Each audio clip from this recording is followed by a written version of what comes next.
This is Beatwalla, serving up the stories behind the beats and taking you straight to the soul of exceptional artists, as we sit down every week to unravel what fuels their artistic expression and creation, here on Beatwalla, with me, Youle. So, welcome to the very first NightCappers event, which also marks the official relaunch of Beatwalla for 2026. So we had a short little winter hiatus, which was very needed after lots of episodes coming out last year, and it feels really, really good to be back and to see so much of the music industry and the community of the island gathered here this evening. So thank you so much for coming.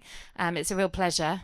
And I think Ibiza has always been sort of, sold as the idea of freedom, the freedom of expression, to connect, to escape, and to truly be whoever you want to be. That's definitely kind of how I ended up here in my early 20s when I first discovered the island. And it's absolutely number one, the reason that I ended up moving here for sure. But I think with that freedom comes a certain sense of responsibility. And right now, it feels like we are at a moment where we need to ask some bigger questions about what nightlife really means to the people that live here, work here, and of course the ones that come and visit us here every summer. Because behind the music and the magic, there are some real issues around safety and community, and also around inclusion, and also around how we actually take care of each other on this island. So from car parks to club culture, from road safety to creating spaces where everybody feels welcome and protected, these are maybe some of the conversations that don't always get spotlighted. And that's the reason that I really wanted to put this event together. I feel like sometimes the music industry here is a little bit segregated and separated and operates in silos. There's a lot of kind of like this feeling of competition. And, even just amongst the panelists here, which I'm very grateful came to join me tonight, and Christian, they've never even met each other, some of them. So it's really nice to have actually put this together. And I hope that at some point this evening as well, you'll be able to turn to your neighbour and meet the people that are also on your table and the person next to you, so we can all kind of get to know each other a little bit better. This is the first time on Beatwalla that I've had a co-host. I'm very, very happy to have somebody else helping me out and supporting me.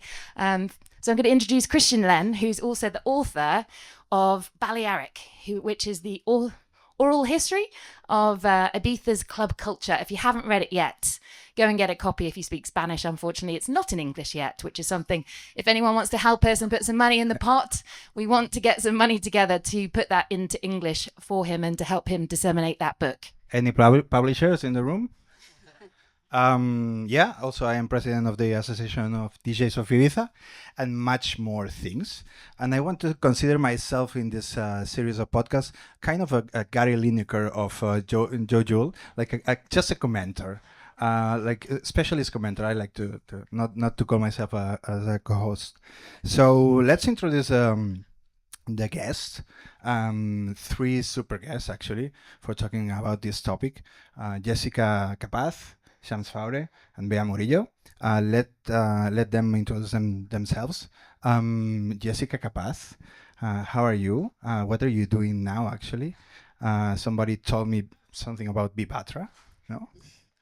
Explain us, where are you coming from and where are you going to? Thank you so much to you both for having me. My name is Jessica Capaz. I served as artistic and music director for Akasha Group for 15 years. And I just launched a consultancy company where I basically advise brands, artists, and organizations on creative direction, cultural strategy, and this is what I am starting now, and I'm super, super excited for this new chapter in my life. Probably one of the persons that knows better that the inner works of the industry, actually. Then Faure, she also has a lot of is multifaceted. He was doing lots of things, always music industry related. So explain us a little bit about your background and what you're doing. Well, thanks for inviting me. Thanks for coming. My name is Shams. I work at the moment part of the booking team of Akasha and Las Dalias, and I also run the marketing team at the club, and I'm excited to be here. Okay, and then Beatriz Murillo, yeah, director of marketing of Amnesia, a legendary brand of Ibiza, turning 50 years this year. So thanks for coming. Actually, thanks for coming because now you are in the middle of the absolutely madness now of the beginning of the season. So yeah, introduce yourself and Well, thank you. It's a pleasure to be here too. Yes, I've been working in Amnesia for 4 years now as the marketing manager, and this year we have a super goal, which is to make people understand what's the legacy of Amnesia, which is super exciting. And before, I've been connected to electronic dance music for a long time. I had an association. We created electronic dance music events in cultural places on my hometown. Uh, I've been doing that for 5 years now, but you know the pandemic and yeah certain things that um, yeah bring me here to Ibiza, which is a place that I love, and now it's yeah it's magic to make Amnesia even bigger here. so yeah, double work. Normal season plus 50 years anniversary events and things and items and yeah. So yeah, yeah, she's coming from a very also community uh, background. So it's a nice way to start the fires. Joe, you start the fires. I feel like the twisted fire starter now. Don't mind if I do. I think, we're all gathered here because, Ibiza's club culture is just so unique and so special and, so globally recognized and obviously something that's obviously exported massively. And I wonder, from your perspective, perhaps we're going to start with you, Jessica. What is it about that makes it so worth protecting? Let's start there.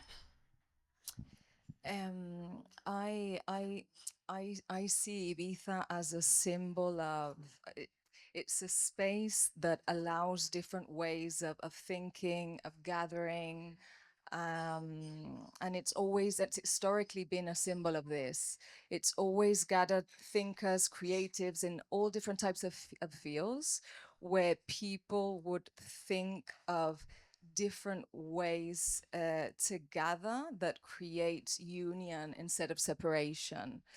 So I believe that was there very clearly, but I still see it today. And as if we focus on that intention, I think, Ibiza will continue being this cultural space that we are all protecting between all of us, really. Mm.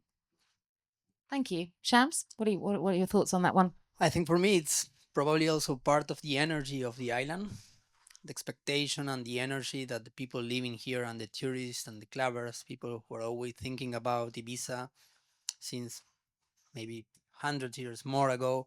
It's a place of freedom. It's a place where you can be whatever you want to be.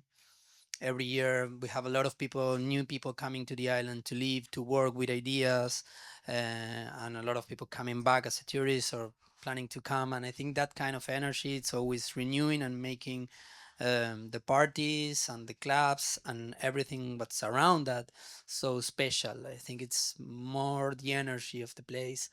Ibiza is it's an island that whatever you put into the island will make it like 2 or 3 times bigger. So be careful of that.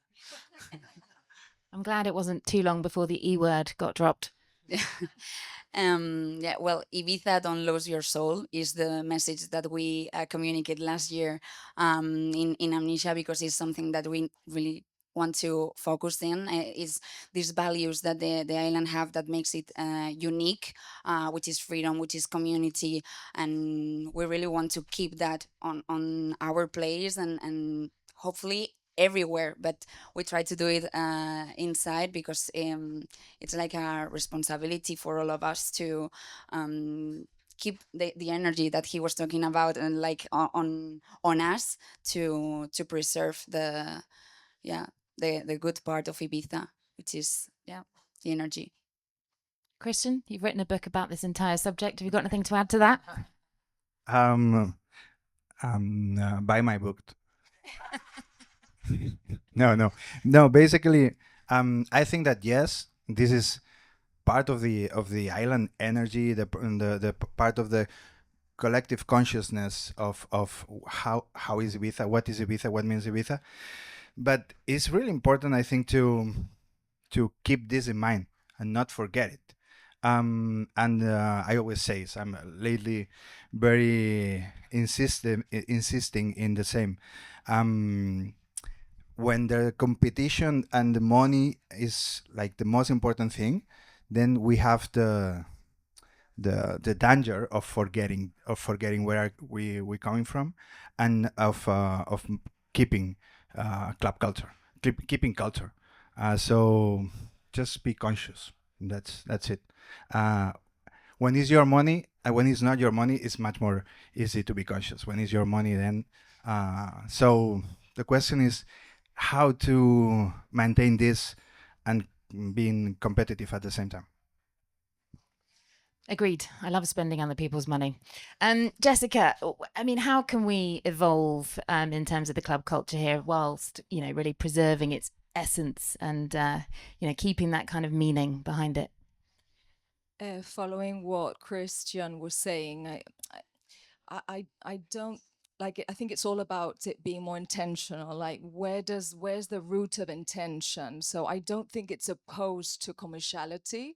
Like, there's many ways where it can financially be successful, but we can also have in place, like, how do we create a more connected dance floor? How do we create a sense of belonging? How do we connect with other venues and share ideas? That doesn't mean losing money in any sense. So I just think it's more about being more self-aware, being more conscious, and every decision needs to be rooted from this intention. I think this is the answer. It's tough because the essence, it's such a difficult thing to pinpoint, and it's also evolving every decade or every couple of years. We are all evolving, we are all changing. So the essence means different thing from all of us. And I think as a club or the projects involving culture on the island, it's important that we find our essence within the island. What it means to run an event, a party, when we bring a DJ on board, what are you trying to build around that, and what's the community that you are aiming for, or at least you're wishing to achieve. I think clubs and also business on the island, not only clubs, has this responsibility to try to find our essence and make that something we share with other businesses, with other clubs, with other people, because at the end, it's all inspiration. We all being inspired by Amnesia, by Pacha, but the history of the island. It's everything. It's part of an inspiration to say, I want to run my event on the island. I want to move to Ibiza. I want to make a radio station. Like, it's a shared inspiration, and I think probably that's also part of the essence. And if we all try to make that self-analysis or self-recognition of what it means to us, the essence of the island, and we keep that in mind, maybe we can help to preserve it in a new way. Because if we say, oh, okay, this is the essence of the island, and a lot of people say, like, I'm 20 years old, I don't get your idea of Balearic or your essence of the things. It's like, oh, no phones. Yeah, of course, it's amazing clubbing with no phones, but we are part of a generation who grow up without phones.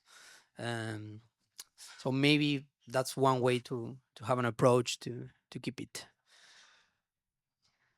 I think it's really important to ask the why of the company, of what, of like, why are you doing this? It's because of money, it's because of music, it's because of clubbers, it's because of the history, the why you are doing things, the motus.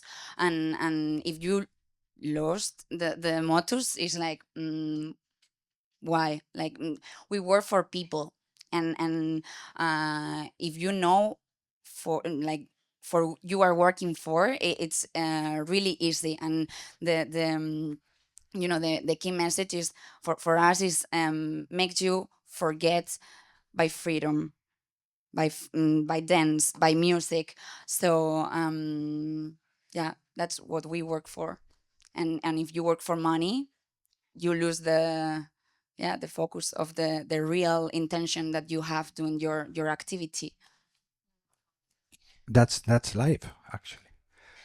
how to yeah, win money and to still search for what you for your intention. Actually, I think this is a really important thing: the intention, the consciousness, and also that what Shams was saying, that it's very complex. It's not like just a couple of things. And the young generation also, for example, no, I was one of the questions that I was thinking lately is like, yeah, we are losing club culture because of clubs, because of the way they are programming, because how we are behaving in the dance floor, or also because new generations are not that interested in clubbing, supposedly, because they are doing some things. So it's a very complex thing. I always say that, yeah, consciousness is very important, to be conscious, and the intention is super important. Thank you, Gary. Jessica, I mean, I'm wondering, obviously we've seen some new venues launching in the last year, and I kind of wonder, like, how can we maintain this kind of commercial evolution, if you like, or this commercial expansion that's obviously happening on the island, but whilst keeping this kind of balance of the integrity of what this island is really known for, and keeping that kind of spirit in place whilst these, larger venues and newer venues kind of come into play? I actually don't think like bigger scale entertainment goes against like more intimate underground smaller venues. They actually feed one another. The bigger scale helps us in terms of globalization, reaching bigger audiences. I mean, where the industry is today is absolutely incredible. It used to be this very niche underground industry, which it isn't today. And all these like smaller artists that were considered underground are now playing for thousands and thousands of people. And it's just a circle. Uh, so I actually think that both are necessary, that it actually helps diversity. And Ibiza has always been a very diverse island. Like, look at what's happening now. Like, there's so many like smaller, more underground venues that are opening, like Concept Group are just opening Nocturna, and there's a no phone policy, and there's this other little cute place in town called Tomodachi that I went the other day. Again, no phone policy. Why is this happening? It's because they're listening to people, and people are looking for more connected dance floors. And when you listen to people, then that creates culture and different ways of behaving and new aesthetics. And I just think that it's all about listening to people. I guess that's what's key, and seeing what is really needed. But I'm super pro of diversity in terms of any scale. Yeah. I hope you don't mind a further question, but like, how do you think those two things feed each other exactly? Would you mind kind of elaborating further? Because without the bigger scale, we would not be economically sustainable. And this is why. So you kind of need that drive, you need that excitement to want to reach there. And it always starts from a small, like, underground little space. So that's what I mean by it feeds one another. No, thank you. That makes sense. But obviously there's a lot of talk, and a lot of people, I think, perhaps feel as if there's like one big beast driving the scene. And sometimes, that is not necessarily a bad thing in terms of, as you say, the spotlight comes onto the island because of it being known for these bigger clubs and bigger acts and more commercial kind of angle. But, as long as that does bleed down the scale, and then obviously other smaller venues don't suffer in the long run, I think that that's very healthy in terms of the ecosystem. Shams, what do you think? I agree with Chess. I think you nail it in so many aspects. I also agree that it's not a matter of this venue size, capacity, or production scale. um, because cool, it was already huge many years ago, and it was amazing, and a big part of the history of the island. So size in that matter is not that relevant. Um, but it's important to keep a balance between how these two worlds of the small, middle-sized venues and big-scale venues can all live together and also work together. Work together, what I mean is as part of the same territory, Ibiza, because this is also that happened in the UK and almost everywhere. And I think it's part of the big group of holding, not only owning venues, but booking agencies, and so talent is not easy to get talent for mid-sized venues and small venues, but it's part of the business inequality that Jess was mentioning, that we need to try to find a balance. The let's say the underground, it's what is the underground? It's just very romantic word to say, but it's everything is there. It's on the internet. We all have access to the underground, and it's amazing to see the underground thriving. We don't want to get back to the rave era. We don't want to run illegal parties. We are part of the industry. We want to make um, big things happen, even on the scale of our venue and our parties. So um, back to the essence of the business. If you're aiming to feel like a huge club with a big production and big headliners and everything, okay, that's your game, and go full on.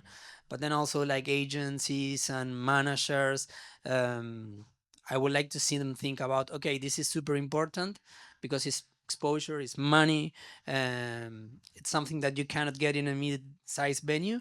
But then also will be really interesting to see, okay, but let's not forget that from these other venues we get to know a sense of what's going on in a different level. It's everything, it's part of the same thing, and also artists wants to be part of that, so they need to do these two things together. Same thing with festivals. It's the same thing. You say, okay, let's go to a festival, but we also want to do clubs, and big clubs and small clubs and inner cities, same thing. So more than the size of the venue, I would like to see the whole industry trying to fill all these different gaps between the ecosystem. Well, now we are more players on the match, but that also help to each of us to recognize who we are and what we want to transmit, and make us even more different. It's true that with these small clubs, I think that they really keep a little bit this connection and this community to with these true values of Ibiza, which are the small raves, the afters, these kind of things. But as they were saying, it's about balance. And also with big places, we get more people too.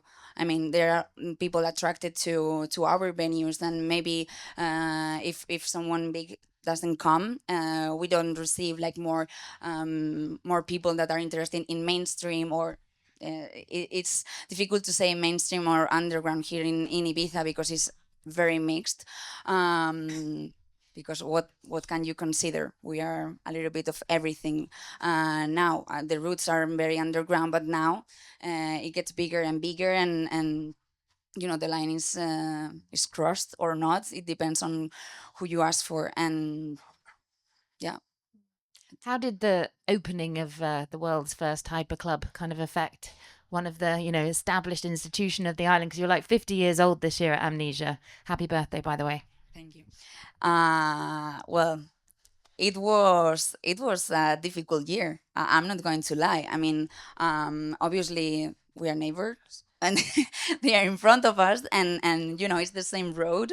You can continue on, you can go around, and people choose. They really choose what they wanted to see, and we were asking, okay, are we doing the right thing, or we should be loyal to ourselves? We should go for something more like the spectacle, like the screens, the big names, but we want to keep doing what we are doing and keep the place that it is, because people saying, okay, you need to reform Amnesia, it's really old. That's the authentic part of the place. We want to keep the energy inside, because you can have a lot of screens, but if you don't have the soul that we were talking about last year, like people won't feel anything. So yeah, we want to keep doing it for 50 years more.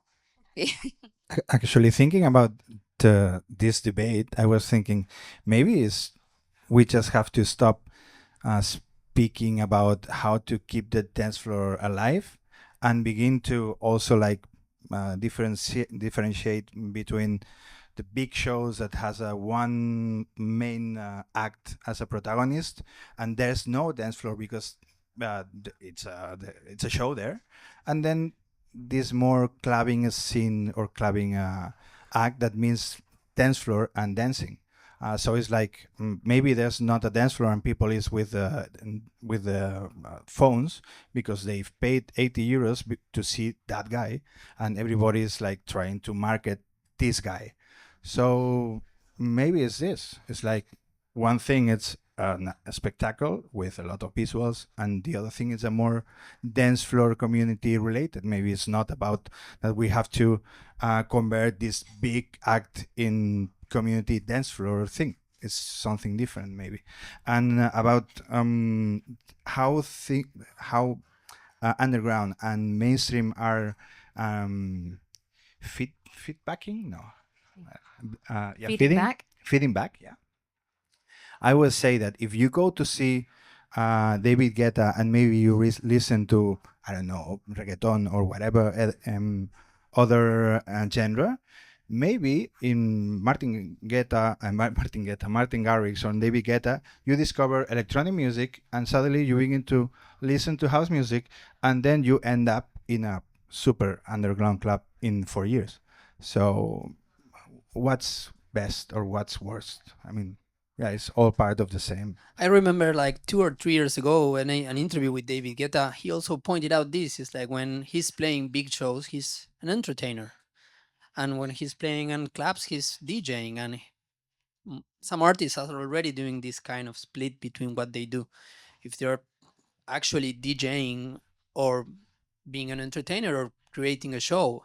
If you're going to be working in Coachella or doing a show in Coachella with that production, with everything, with screens, with dancers, with choreography, of course, you cannot play whatever you want from your record box collection. You're not playing in a club. It makes no sense. No one wants to see you DJing at the main stage of Coachella, even if you are like super underground.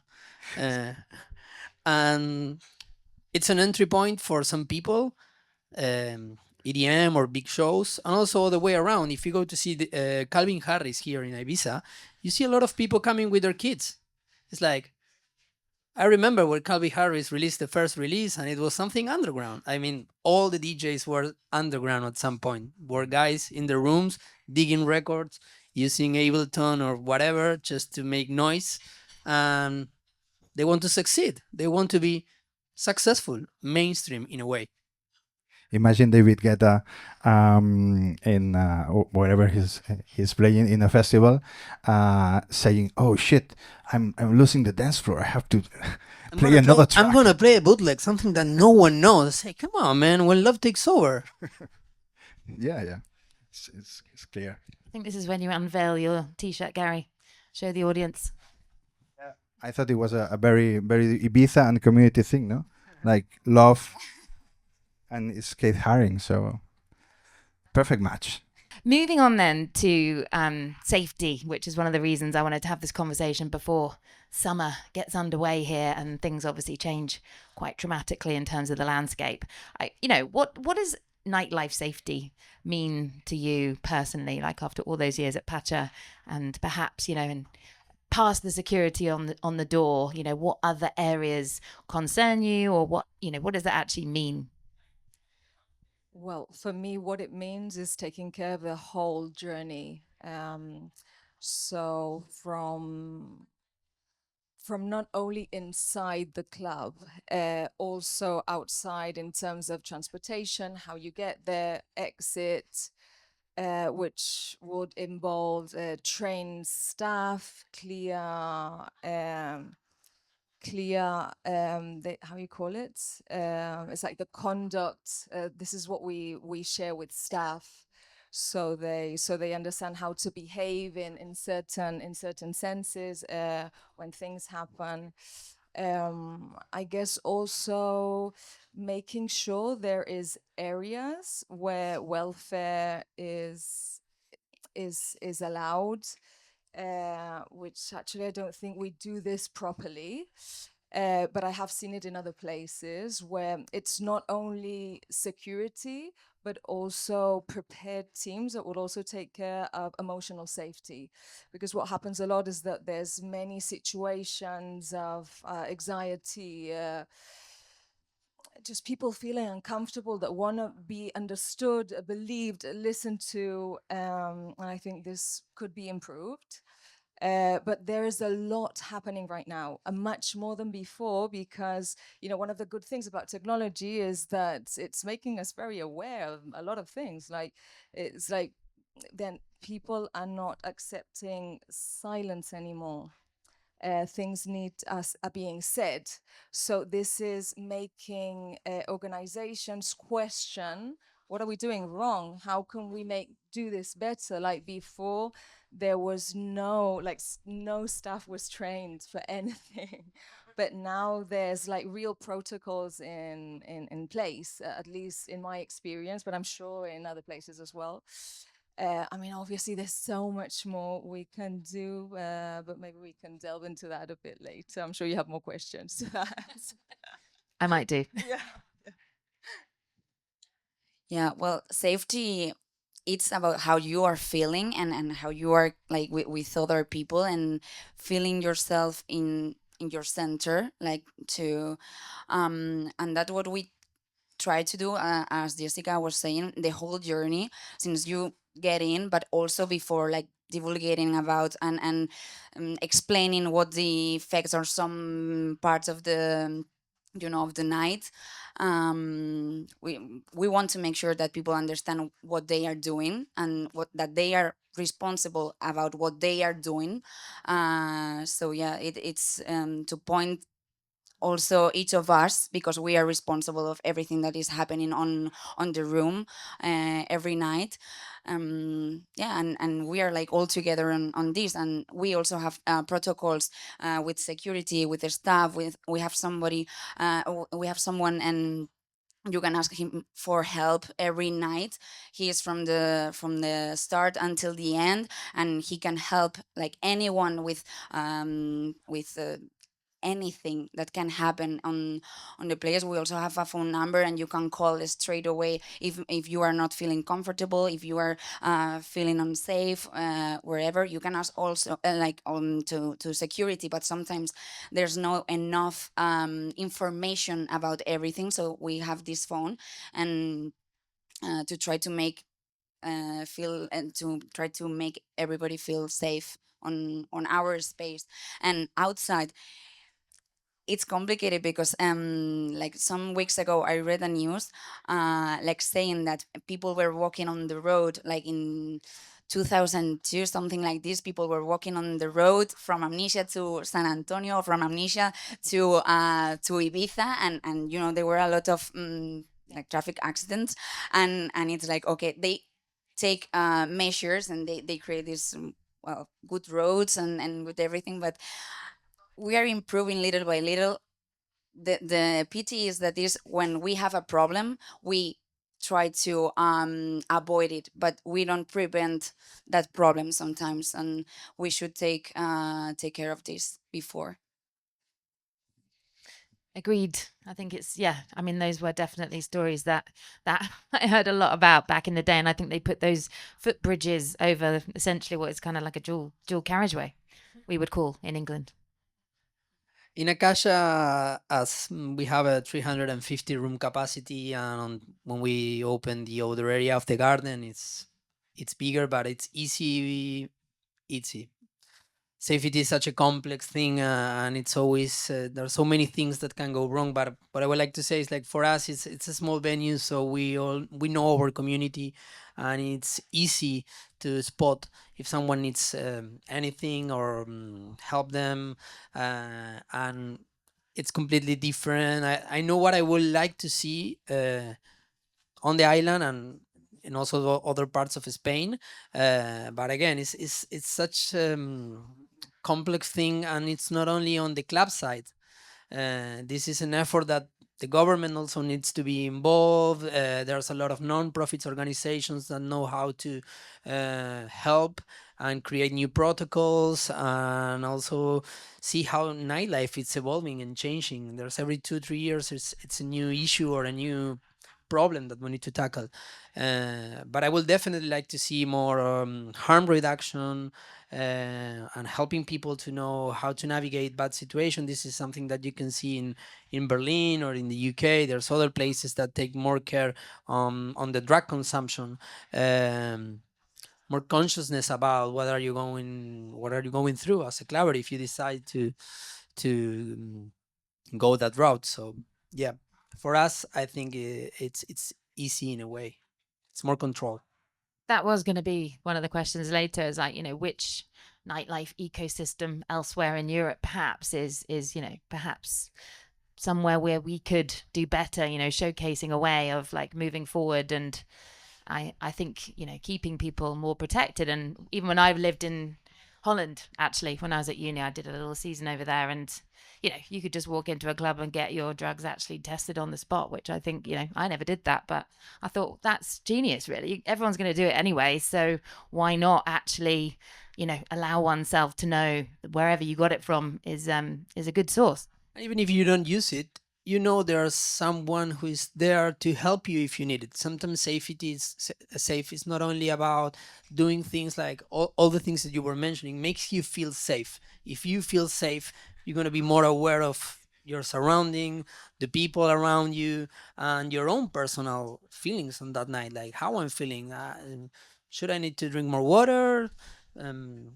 So I think it's important to have also that in mind.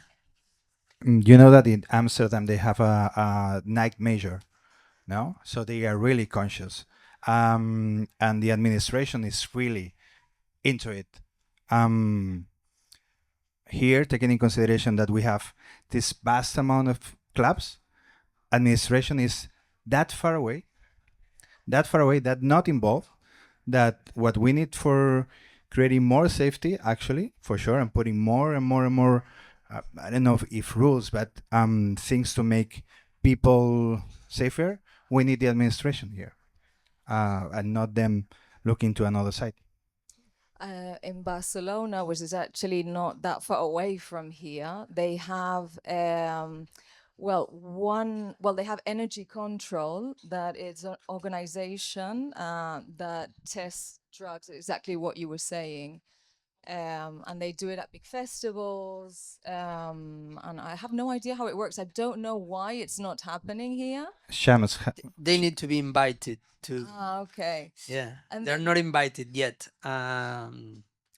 It's difficult, but what you were saying about the night major or this club commission entity between helping building bridges between society, the government, the clubs, and the businesses in between, because there's a lot of things. It's not only clubs, it's taxis, it's hotels. It's not just about the government and the clubs. It's a much wider and complex network of things, and it will be amazing to see these legal entities or something who are in the middle, like an ombudsman who could try to merge the conversation. Because if we want to find a solution, the solution is not going to be coming from one end. no, it's clear, but The government couldn't change it all. The clubs couldn't make it also happen. We need to get everyone involved and find some directions. But I really think these kind of things, at least the seed, it comes from the clubs first, but it should be watered by the administration, and then of course much more people, like participating. Talking about there's something that happened last summer, for example. Sorry, I'm going to point. I didn't want it to point. Oh, No shoot. pointing. We Sorry. talked about this, No, Gary. no, yeah. No. Yeah. Okay. I'm just going to say that there was a lot of buses going to San Antonio, bringing people to a club, but then all buses the whole first part of the night. But then there's no buses at the end of the at 6 a.m. So That is a massive issue. I mean, when I was driving past, when we had those massive floods, I think it was in October, I was going to Formentera and I kind of drove through town to try and get to the ferry. And it was actually the day of, the final closing of Amnesia and Universe. And it was absolutely tipping down. And initially I had a bit of a small giggle to myself at the poor people that were looking quite perturbed at the state that they were in and the predicament they were in, because they were all standing there getting a little bit wet, and I felt really quite sorry for them. But then it was just like, why is this even a thing? Like, why can these people not actually get home? Because there just are no taxis. This is not pointing, this is just purely an observation, because it was just a bit like, what is going on here? Why are there no taxis? How can you ship thousands and thousands of people into a space and then they come out, and then really the only other option left, particularly if you've driven there in the first place and it's absolutely chucking it down, is like, what are you going to do? Well, I'm sorry. I mean, I don't like to drink and drive, but sometimes that would be a pretty decent temptation, I would say. And I think, obviously the Ibiza government has taken action on this. There are going to be more buses this year, allegedly. We'll see. But that is what's needed, right? And it's like, it's not your responsibility to make sure people get from their, venue to their front door safely, but it's definitely something that has to be taken into consideration. As you rightly point out with the drug situation, how do we get together to solve these problems, like as a community, not just as a club community, but also as the people of the island that actually care about this stuff, and they don't want to be driving their kids to school in the morning and seeing this kind of situation unfold. This is something that has arisen, and this lack of transportation is definitely a problem. And I think perhaps as a kind of segregated kind of world in some ways, in terms of the different clubs and the different people that are in charge of them and the different organizers and owners and the money that's being made, how can we, how would you like, perhaps having all worked for so long in this world, how do you see us getting better connected and speaking more to each other and addressing these kinds of issues? I wanted to go back to the other question, just because I love to talk about solutions, and what can we do better. And something else that is done in Barcelona, and I believe also in Amsterdam and in the UK, but I'm not that sure, is that they have something called Punt Lila. It's the purple point that is it's more focused on sexual harassment and gender violence, but it's basically a space that is purple and it's super visible. So if you feel unsafe for whatever reason, you can go there, and there's always going to be people taking care of that. And that is done together with the authorities and the venue. So again, what we're obviously saying here is that how amazing would it be if the authorities together with the businesses talked and we found ways to be safe. And I just think looking at these cities and what they're doing, which is amazing, would be a solution like this, I think would be really good. I think transportation, it's obviously super important, but there's always going to be these dark spots. How do we fix that? And it's about having visible points of safety, of all of us being involved, not only organizations, businesses, also ourselves. If we see something go, and it's about joint responsibility and working together. How do we create that connection? How do we, communicate more with each other? I mean, I think that's kind of, why I wanted to try and create this space together, so that we try and get together and meet each other and, talk about these kinds of things, not just specifically safety, but, there's many things that I think it's really interesting to have a conversation about. And I think, what would you like to see personally, for example, Shams, maybe in terms of a way of getting together more, connecting more, and maybe kind of bringing these solutions to the fore and finding a way to work on them? I think empathy it's important when you're approaching these situations, because complex problem needs to find solutions, and it's not straightforward. It's not just one way. So if we work on our empathy and our consciousness about it, and we keep it present all the time, as Jessica was saying, if you find someone who is struggling, or you have a friend of yours or a friend of a friend who is experiencing something related to going out, like public transportation is not only safety on the road, it's inclusion. If you don't have money for a taxi or a private shuttle to go out, you're not going to be able to go to the club. And we're leaving out plenty of people without licenses, or driving licenses or money to pay for a cab. And that's inclusivity. It's not only safety. And it's part of this empathy of saying, okay, who is getting behind? Who is getting out? How is female safety during the nights? How are we tackling all the different problems with alcohol consumption, everything? It's so difficult to find just one solution fit them all. It's not going to happen. That I think probably empathy as a business is a good rule of thumb to approach one of each different areas, that it's going to change. It's not the same for us up in the north than in a hyper club or in Amnesia. It's completely different, each situation. But at the end of the night, it's people going out, going out of their home, leaving their house behind and going out for the night. The night is dangerous. It's supposed some danger involved. And we all need to try to find this empathy to say, okay, let's try not to leave anyone behind. Also, like adding to the empathy is respect for each other, for the dance floor, for the place, for the energy. Make everybody like feel comfortable with yourself, with themselves, and yeah, I think that respect is super important for everything. And like, because it starts when the freedom of the other one starts. So yeah, I think it's a super ingredient to have into account for this.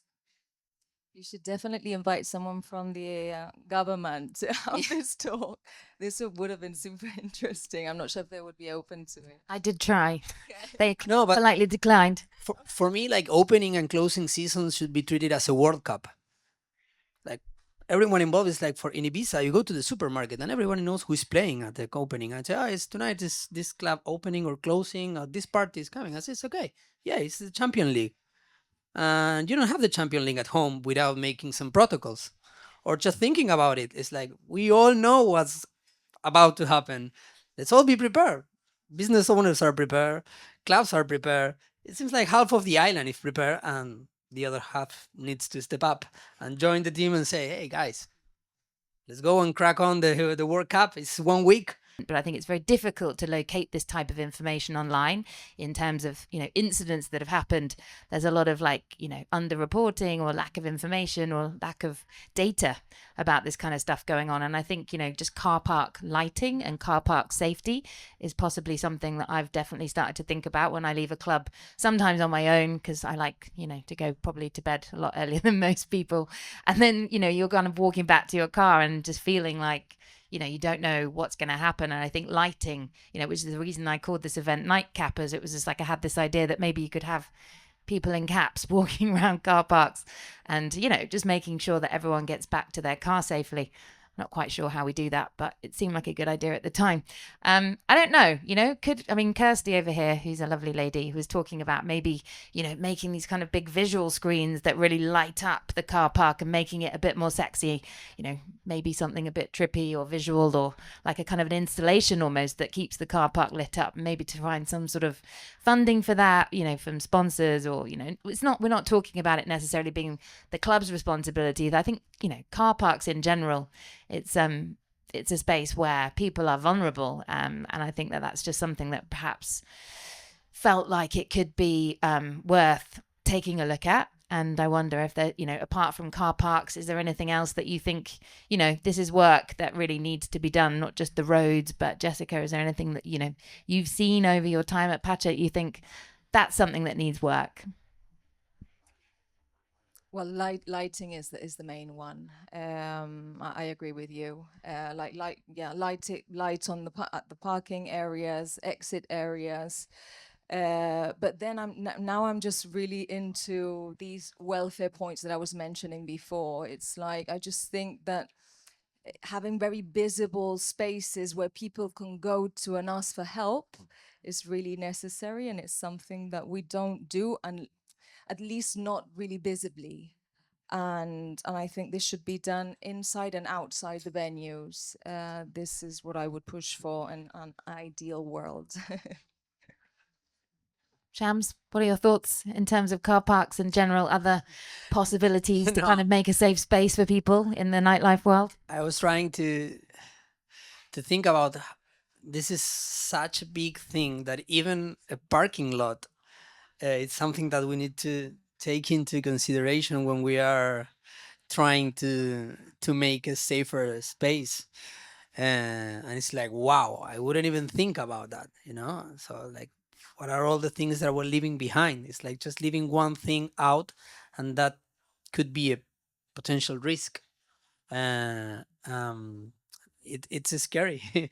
It's scary. It happens many times that during the morning after a party with a promoter, you get in touch with the promoter, and the promoter is asking like any news, anything happened. Like, promoters are also like um, trying to take care of this. It's like you don't go to bed and go to sleep saying, it was an amazing night. You go to bed thinking like, I wish to everyone make it in one piece and safe to their home, because you feel responsible for that.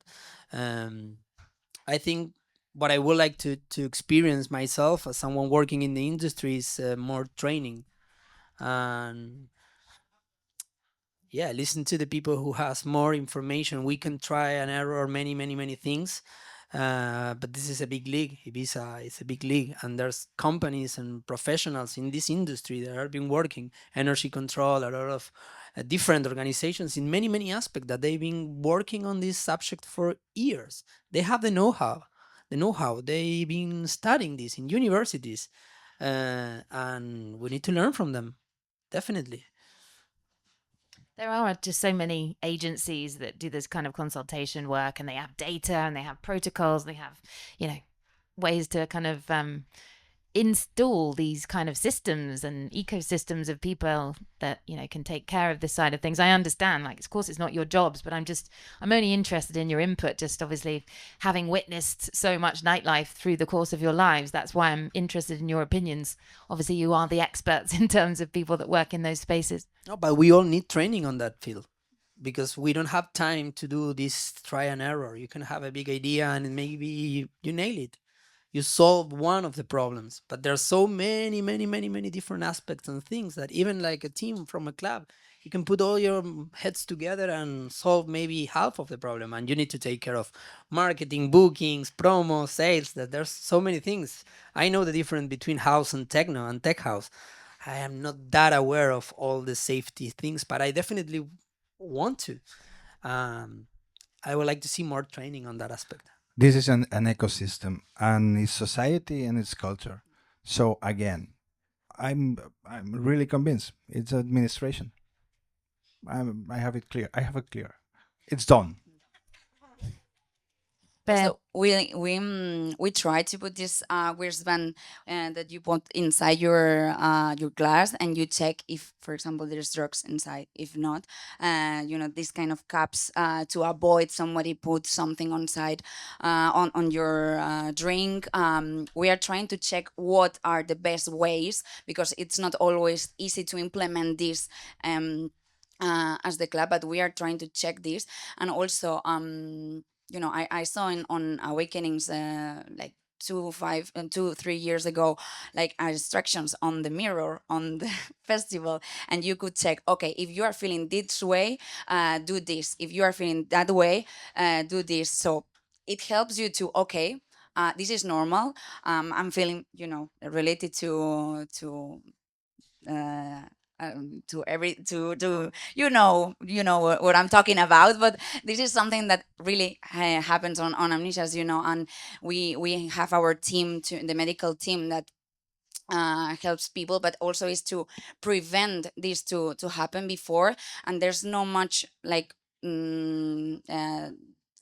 information about this outside. So maybe this is something that we should think about. I I think it will help a lot to people. Okay, I'm feeling this way, and maybe I have to stop and ask for help if you feeling unsafe. So maybe we should try. I think, well, you said that there's a number, right, that you can call. And I was thinking, well, how do we increase the, awareness of this issue? Because, when I told a few people about what had happened to a friend of mine, I mean, no one really could believe it. Like, where's the evidence? Show me the newspaper article. Well, there isn't one. Number one, she didn't want to talk about it. And I think that's the problem here. It's like, no one wants to talk about this. And I actually felt a bit anxious about doing this panel, because I was like, well, I'm going to probably get into trouble for this, for kind of raising this problem. It helps to everyone to okay, I'm going to tell my story too, and make people more conscious, because if we don't see it, we don't know that that's happening, and we can like prevent that to happen again. Well, I mean, yeah, I think spiking and attacks are, they exist in places where people are vulnerable. And obviously you're going to be vulnerable when you've had a big night out and you're not as aware as you probably were when you entered that space. So I think exit plan, everyone loves a good exit plan, but I think it's important to think about that. And I think it's really important to talk about that, because I don't understand why there's such a fear about discussing these kinds of subjects, with good times and fun and games and hedonism and wild, crazy behavior that people love to come here for, comes, other things and other situations that need to be faced. And I really love the fact, Shams, that you say that people need more training, because I think we all do, to kind of understand how to be safer, even as people that just live on the island as residents. There's certain times of day and certain months of the year where I really choose not to go out after dark. I've had 3 personal car crashes myself. Last June, I was in a taxi. I'd had lots to drink. I'd had a great time. And I decided to be a responsible person and get a taxi. And then as I was on my way home from Ibiza town, some lunatic came into, how fast the taxis drive. I mean, literally, we were going about 100. This guy was probably doing 150 and smashed into the back of the taxi. And, we had a horrible car crash. And that's the 3rd one I've had that wasn't anything to do with me. And, that guy, I don't know. I don't even know what happened to him, but it's just like, you try to do the right thing by getting a taxi, but there's just no guarantee. I think at certain times of year, there's, and it's not just in the summer. It's not just about the clubs. It's just a thing, and it's just a thing everywhere. But I think it's just like something that, I really wanted to raise, but I think before summer begins as well. I mean, should we talk about, perhaps equality, inclusion and diversity as well, which is another theme that I wanted Nightcappers to be about. I think, Jessica, perhaps, in terms of one of the guest and artistic directors and bookers at Pacha, I mean, how do you feel about the representation of kind of gender balance in terms of the artists that kind of, get booked across the island during the course of summer? Well, I think, like, going back to culture again, like inclusivity is part of it. And so, as I was a booker before, and part of the responsibility I would take is, like, if I want everyone to feel welcome, I need to represent, as an organization, that inclusion and diversity, because if that's not represented in what they see and experience, then not everyone will feel welcome. So this is the feeling and the reason why we would focus on this aspect. Of course, this took time. I worked for the company for 15 years, so there was that many women playing, and obviously I also needed to focus on quality. So I always knew at the time that it would be a slow process, but that we would get there. And I'm actually super proud to see how between all of us, because it's been a joint decision to do with all the other bookers, where now there's so many much more, diverse artists to choose from. And this is because we have all pushed towards this.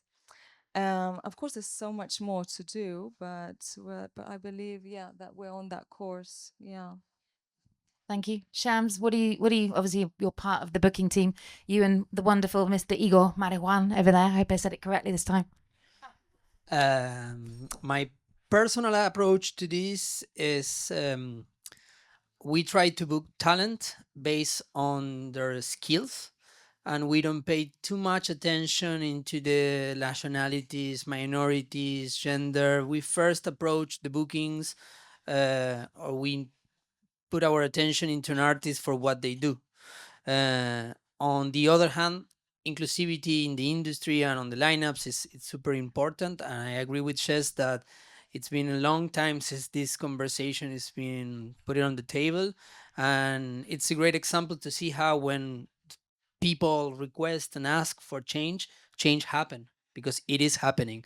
For me, more than finding that 50-50 balance on lineup in 2026 for a small club like us, uh, maybe the conversation it's about giving equal opportunities, because like maybe 10 or 15 years ago, before all the work you did and all the bookers on the island and everywhere in festivals and everything, what we were lacking is was visibility. Like how a young lady in a small city will think about making a career in the music industry if there's no other DJs, female DJs on the lineup. Well, that's not the case anymore, thankfully. uh, but we need to try to create is equal opportunities, giving the same access to technology, to knowledge.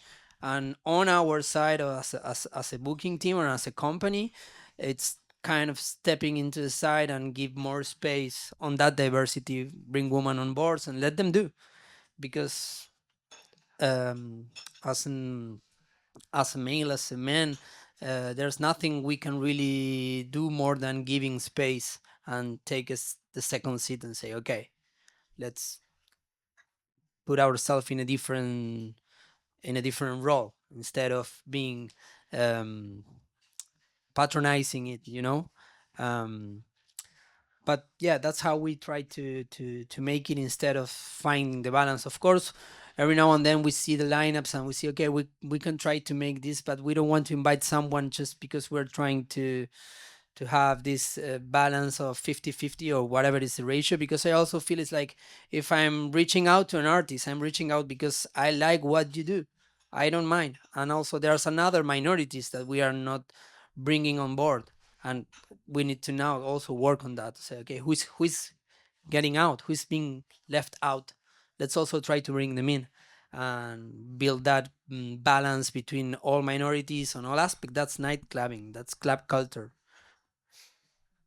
I was lucky enough to meet you, Bear, at IMS last year. I was introduced to you by Nikki from ADE, and she said this lady is part of a crew of women that basically run Amnesia. So I was like really happy to hear that. So I'm really interested to hear your opinion about particularly this aspect of it, because obviously Pyramid, had a lot of females, quite high up. Of women in the lineup of Pyramid, but I wanted to go a little bit wider on this, because it's not easy for women go work on the music industry, and even more in electronic music industry. There's no equality at this point, and we cannot say there's equality. I wish we can achieve it at some point, but it's harder for us, in my experience at least, to get into this. But in Amnesia is curious because most of the managers are women, and this is not common. I haven't like seen any other like companies on this industry like with this amount of women on top like positions on this operation manager, VIP managers, human resources. Like there's a lot of women running out there, and also in our team in my example in marketing. Well, we are most of majority of women like right now there. And we have another vision to make things. It's not work, it's not better, but it's a different way to make it. There is a conversation that can be had, and that's why I wanted to record that. And I'm so thankful that you would, speak about this with both of us and everybody this evening. So thank you so much, Jessica, Shams, Faure, Christian, Gary, for joining us this evening. Thank you.